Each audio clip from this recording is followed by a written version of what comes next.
Now, deliberations have continued for the third day in Lomé, the capital of Togo, at the ongoing delocalized meeting of the ECOWAS Parliament.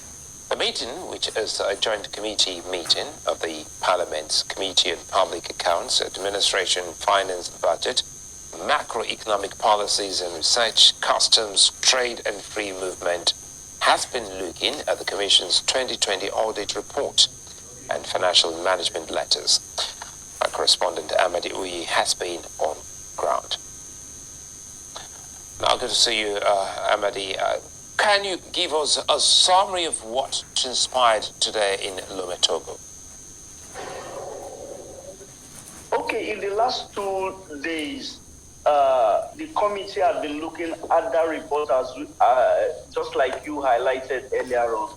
Now, but the issue with the committee is this delocalized meeting was meant to they were meant to appraise themselves on the modalities and methods they needed to scrutinize that report.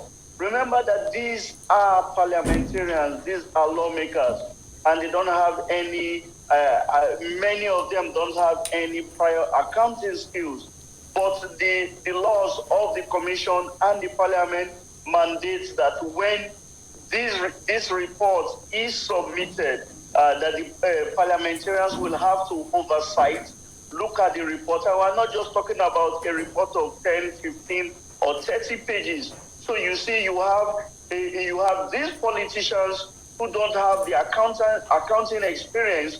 They are saddled with oversighting and scrutinizing this report in their bid to entrench democracy. So in the last 2 days, today was the third day, it was actually to appraise the lawmakers of the task ahead, and then they will map out a strategy, practical strategy by which they would approach this task required from them by law. So today was a summary of the deliberations of the last 2 days by members of the ECOWAS Parliament here at the delocalized meeting.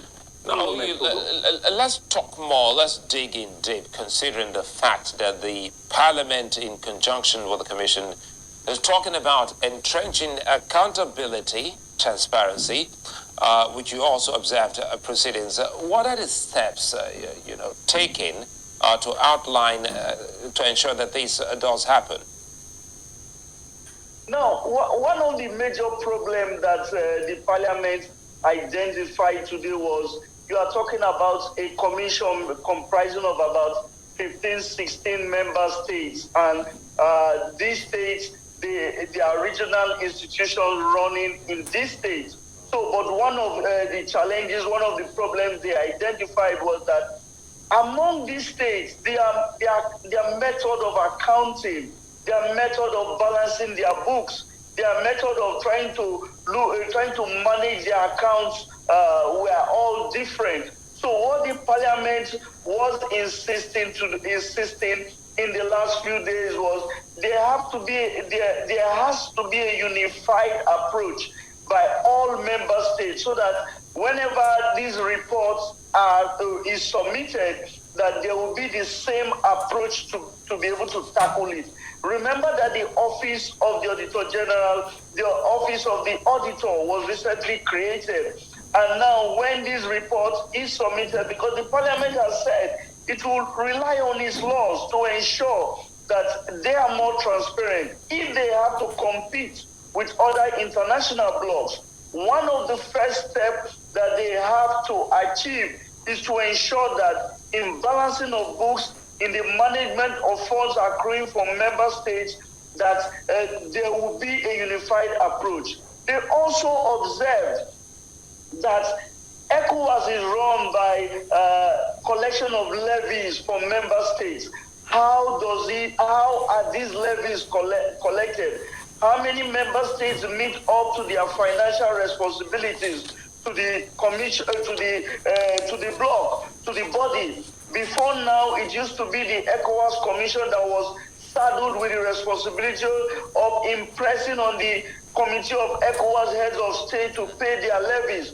But since there is a parliament, there was also talk on involving the parliament to be able to, because they are lawmakers from their own countries who are nominated to serve in the ECOWAS parliament. Since they are based in their own countries, they can, to a large extent, influence their governments to meet up to their financial responsibilities to the Commission and the Parliament. Well, I'd like to thank you for your time, and I hope that we get more update on the proceedings. Amadi Uyi of News Central Television live in Lome. Now, the day